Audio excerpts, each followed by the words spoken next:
Good evening, everyone. Good evening. Thank you to everyone. Today we will really talk about the assassination attempts on Zelensky, and not just one. Apparently, something special is threatening the Ukrainian leader. But even there are two possible scenarios. Before we start looking into all this, and by the way, I highly recommend subscribing to this channel, let me show you something unusual. Here we have ordinary people freeing a man from the manhunters, and there's even a van from the Territorial Recruitment Center. They break the window, climb through it, pull out the victimized man, and take him away from those very traffickers. It's quite fascinating. In general, I recommend watching the full video on the channel because YouTube doesn't like violence, fights, or anything like that. Just point your smartphone or tablet camera at this QR code and you'll go straight there. If you're watching me from your phone or tablet, thank you for watching, and just click the link in the description to go there right away. What's next? Next is also an interesting video, and I'll show it in full. Here is the powerful old man Tuka. While people are fighting, people are being kidnapped by these draft office guys. The powerful old man Tuka is fishing here, though it's not clear, but by the way, he didn't actually catch the fish because it got away. I got that on camera. Yeah, I got that on camera. For some reason, he's in military uniform.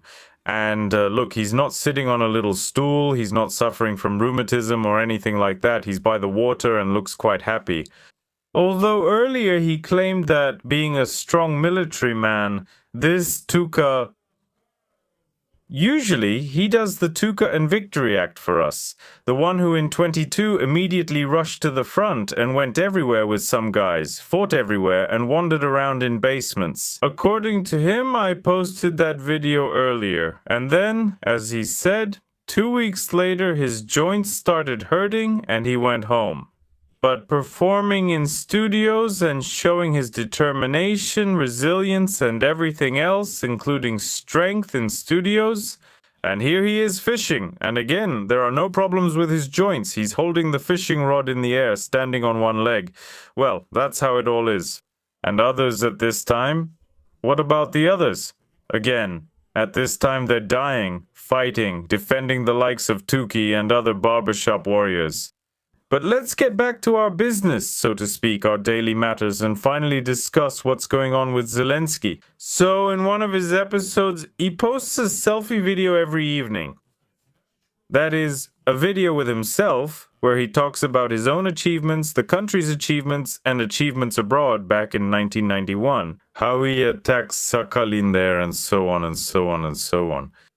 In one episode, he said a serious assassination attempt was being prepared against him. And he says that it's Russia doing this, and on top of that, in his own words, Russia is preparing massive strikes on so-called decision-making centers.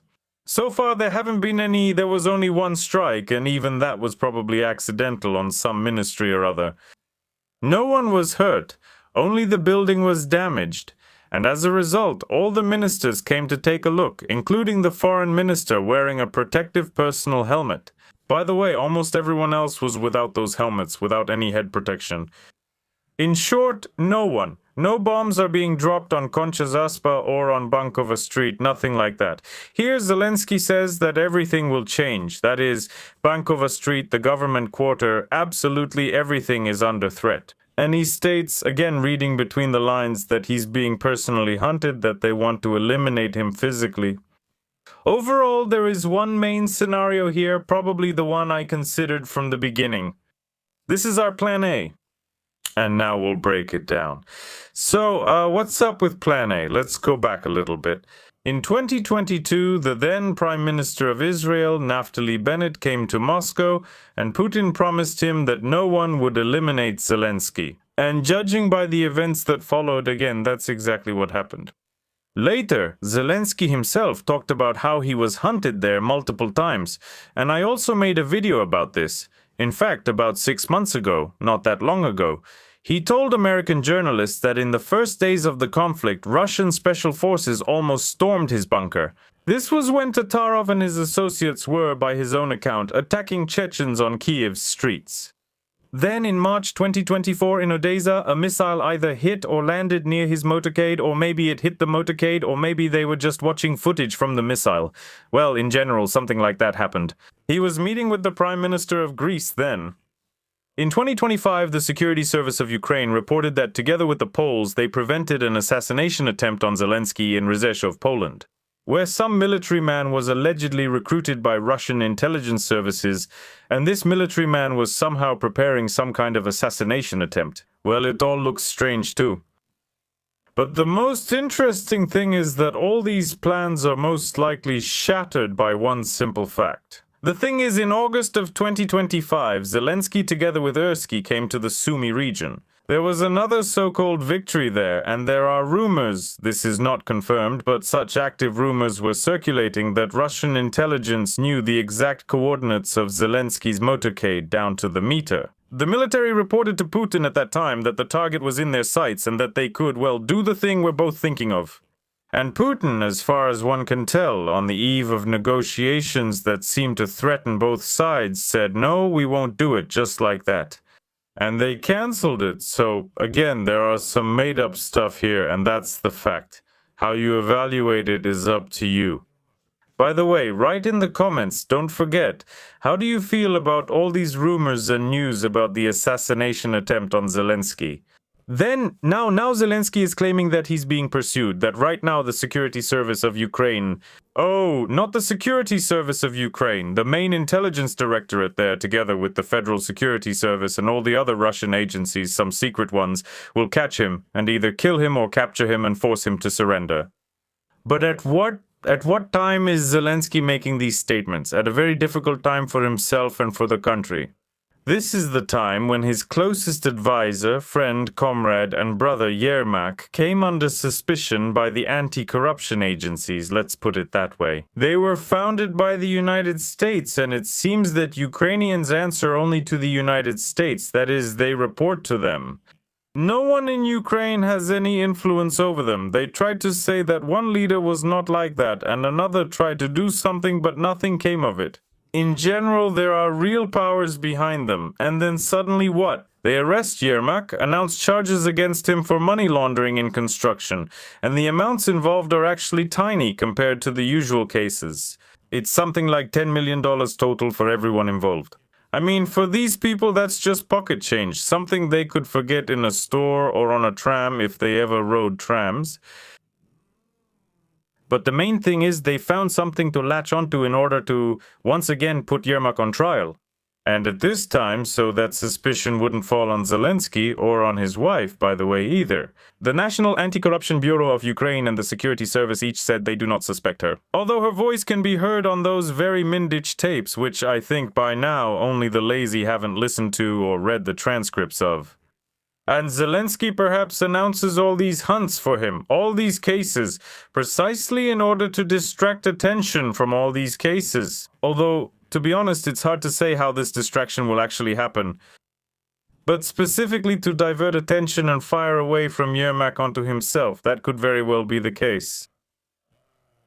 The situation is critical, and all of this smells like a complete loss of control because they're accusing not only Yermak but also Chernyshev, Mindich, and even that very same Shafir. And basically, in short, they're accusing a whole bunch of other people too. Right now, on the Telegram channel of the same Security Service of Ukraine, there are a lot of messages saying that prosecutors are being arrested and judges are being notified about some problems on their side,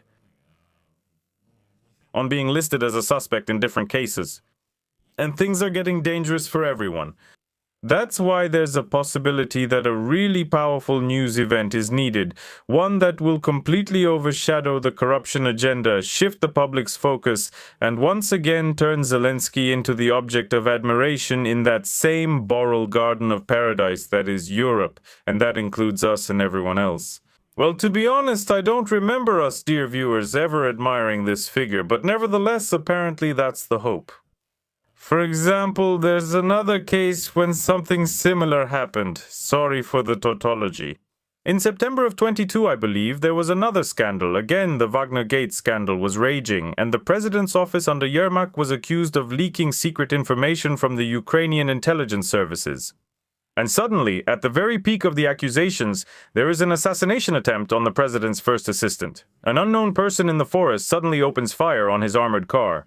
It's impossible to understand why he was in the forest in an armored car. But maybe the man went to pick mushrooms. Maybe he wanted to look at the deer or admire the leaves of the oaks or some other trees. In short, the driver was wounded at that time. Shafir miraculously, as was reported then, was unharmed and stated that this was an attack on the president's team. But Volodymyr Alexandrovich is a great guy, you can't scare him. Volodymyr Alexandrovich, for those who don't know, is the first name and patronymic of Zelensky. That's why there was a distraction back then, and by the way, Zelensky was also in New York at that time, as always. Whenever something happens, he's somewhere, either in Romania or Greece or the United Arab Emirates or Dubai. And it's like, it wasn't me and the bribe wasn't mine, so to speak. In the end, there was no response, no investigation was conducted, and no one found those responsible. But, well, there was a news story. And indeed, at that time, the focus really did shift a bit towards Zelensky and away from the corruption investigation. Whether they'll be able to pull off the same plan now or not is unclear, but there is a second option, by the way. Here, it's possible that an assassination attempt is actually real. Let's not rule anything out. But why? Because, for example, Ukraine is now attacking Russia more boldly, and not just some remote cities, but also the Moscow region, Moscow itself, and various other locations, including infrastructure facilities. For example, May 17th, I already made an episode about this. And here we were told about a large-scale, in fact the largest ever, drone attack on Moscow and the Moscow region. At that time, one of the targets in Moscow was the Moscow oil refinery. Then in the Moscow region, drones attacked infrastructure facilities. And in some other cities as well. Overall, there was quite a lot of destruction. People wrote to me in the comments, but we didn't see any destruction. Well, go check for yourselves. There's Google after all. Then, in response, Russia and Belarus started conducting nuclear exercises. And that's... well, it's already pretty suspicious. In my opinion, all of this is really a response to what Ukraine is doing right now. And again, who do we have at the decision-making center? Zelensky. So most likely Zelensky is the one giving the green light for such operations. Earlier, Putin said that if Russia's national security is threatened, there will be nuclear action. Well, now they're preparing a nuclear response. And it's extremely large scale. Here they're telling us who will be involved in the drills. But over there, as far as I saw today, 65,000 soldiers are preparing and participating. Not 6,000, not 600, 65,000 soldiers, 200 nuclear launch systems. And there are some other smaller things too, some particularly large types of weapons, so this is no joke. And the exercises are being conducted jointly by Russia and Belarus. The exercises are being held as a response to some actions taken by the hostile side. And they threaten the national security of both Russia and Belarus. Lukashenko has also previously stated that if anyone, say, even so much as sneezes in Belarus's direction, whether it's a foreign citizen or someone from Ukraine, there will be a lot of problems. So here, such decisions are being made and plans are being carried out that no one expected. Moreover, many people mock the red lines that Putin drew. But now, nuclear exercises are being conducted. Why am I saying all this? I haven't gotten off track. I'm just showing you that right now there is one scenario for a response like this. And possibly those very assassination attempts on Zelensky that he talks about are also a consequence. In other words, this is not a mirror response to Ukraine's actions towards the Russian Federation. Anything can happen. We can't rule that out. Let us know what you think in the comments. It seems to me there's also an option where Zelensky tries to shift the focus away from the corruption aspect of the current media flow, so to speak. And the second option is where he really is the center of attention for Russia, and the intelligence services that deal with eliminating elements undesirable to Russia or Belarus, so to speak. Anything is possible. But here, in general, certain factors come into play that can't be called insurmountable for now. But over time, they might become so. Leave a like if you understand what I'm talking about. So what about us for now? As always, we'll start watching and listening to those very powerful leaders who, together with that very Tuka, are fishing. I mean, I'm speaking figuratively here. By the way, there's another character here who, I'll show you now. Who does all this and relaxes outside of Ukraine? And this is quite a frequent visitor to our channel. Wait, that's not it. Where's Telegram here? Here it is. This is Lapton. Lapton took a photo in Italy. Lapton went there, even though men of conscription age are forbidden to leave. And he says vacation is the way to go, he says. A man who fought there in the thick of things and repelled attacks with his bare hands is now in Italy and boasting that he managed to fly out. Tuka is also shown on my channel, and there's another figure there as well, Shabunin. He's also a pseudo-journalist. He's the head of the Center for Counteracting Corruption. He announced the end of his service in the armed forces of Ukraine after 4 years due to almost complete, total blindness. All of them have problems with their eyes. Pritula, eye problem. Sternenko, eye problem. There was someone else, I already forgot his name. Same eye problem. So they all have problems with their eyes. And then he also claimed that he had problems with moles. That's why he wasn't drafted into the active forces. This is some kind of circus. When people are dying and fighting, when people are being taken off the streets, these very draft office guys, these idlers, I'm not afraid to use that word, are reporting about their trips to Italy, about going fishing, about how they're unfit for military service. And the main thing is, I don't understand why they're doing this. Well, you've already avoided military service, you've run away, you're a draft dodger, so just sit quietly and be happy, spend the money that you, let's say, earned in extremely honest ways. There are dozens of such people, so just sit and enjoy yourself. But no, they have to publicly show that the hero went on vacation, licking his wounds after supposedly going at the enemy with his teeth. It's just so ridiculous, and I don't even know why they do it. I mean, who respects them? But of course there is a certain category of people who love these characters, but there aren't that many of them, and their number is getting smaller and smaller. And with these actions, they're actually reducing the number of their fans, because a fan who, let's say, is stuck at home and can't go out and watches as one just said he had a problem with his eye and got himself exempted, another says he is going to Italy and got himself exempted, a third is presenting some books in the Baltics and getting paid for them. Well, these people start to feel a dull inner irritation. So, well, it's just not really advice, but something like that. Alright, let's see what's going on with our people. Here we have Anna Hopko. Anna Hopko says that there will be only one winner in the war. And what do you think? Which country will be the winner? Well, of course, the one where Hopko lives. Moreover, this very Hopko didn't used to look so tough. Now she has turned herself into a tough fighter. And this show-off sister is talking about victory. Not long ago, maybe 2 months back, she was giving an interview to a channel right in her kitchen in pajamas with coffee. And her facial features were much softer. Here, apparently, she got a bit of a tan in Italy, didn't put on any makeup or didn't visit a cosmetologist, and decided to show us her battle wrinkles. We're trying not to give up, so the conclusion is simple. There's nothing to negotiate about. So here, either we defeat Russia and... Well, this fighter's combat scarf shows that she really means business.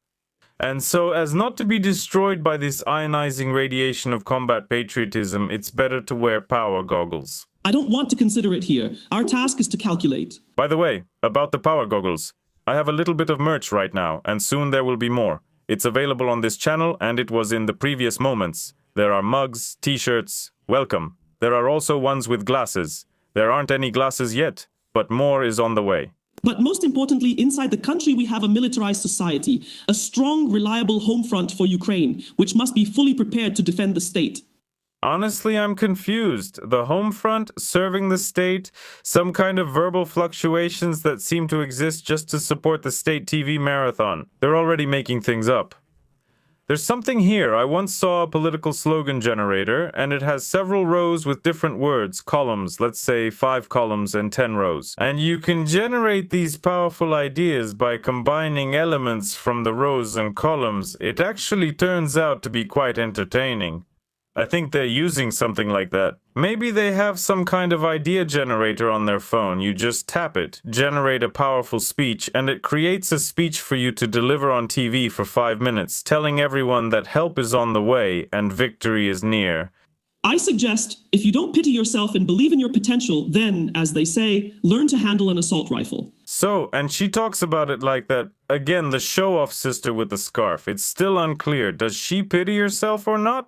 Maybe she has an assault rifle, of course, disassembled in her pocket, and now, as soon as the video ends, she'll quickly assemble it and run through the streets of Kyiv to fight against, well, how will she run? She'll go, take a comfort class taxi to a restaurant to fight against the same things like pastries or chpochmaks or borscht, something like that, but to fight. But why should other people, right, be prepared if she herself just sits there and, excuse me, talks nonsense? And trenches and a lot of other things, and understanding of drones and patriotic education. Trenches, understanding of drones, patriotic education.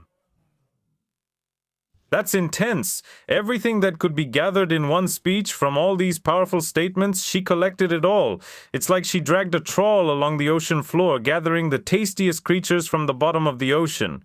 And she gathered all these quotes from the powerful crowd from the bottom of the media ocean. There will be only one winner in this war, and that is Ukraine. Yeah, and Anna Hobko, who will be planting her flag somewhere in the ground, and Tarupa, or whatever it's called. I always forget the name of that island, but it doesn't matter anyway. She's a winner in life. Well, that's how things are. So here we have Zelensky under threat, and Anna Hobko, the savior of the nation, almost like Joan of Arc, but the other way around.